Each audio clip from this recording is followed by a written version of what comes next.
අද අපි කොළඹ බම්බලපිටිය කතරේෂන් ශ්‍රී වේලායුධ කතරගම කෝවිලට ඇවිත් තියෙන්නේ. අද කතරගම දෙවියන්ගේ විශේෂ දවසක්.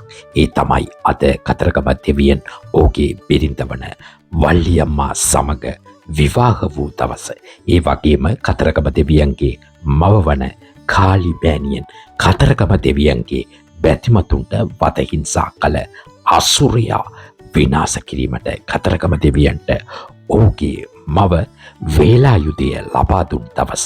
මේ දවස ලෝකෙ පුරා සිටින හින්දු බැතිමතුන් කතරගම දෙවියන් වෙනුවෙන් විශේෂ පූජාව කතරගම දේවාලවලින් පැවැත්වෙනවා. අද කතරේෂන් ශ්‍රී වේලායුධ කතරගම කෝවිලේ විශේෂ පූජාවක් පැවැත්වෙනවා. ඒ ලස්සන දර්ශනය අපේ YouTube නාලිකාවන Voice of God channel එකේ ලබා දෙන්න තමයි අද අපි බම්බලපිටි ශ්‍රී කතරේෂන් ශ්‍රී වේලායුධ කතරගම කෝවිලට ඇවිත් තියෙන්නේ.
මෙම විශේෂ දවස හින්දු කෝවිල් වලින් කුඩා ළමුන්ට අකුරු කියවීම පැවැත්වෙනවා.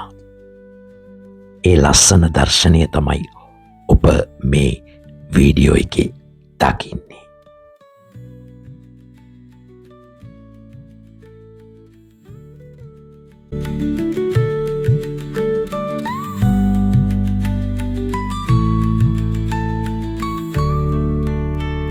අපේ YouTube channel වන Voice of God channel එක බලලා අපේ channel එක subscribe කරන්න.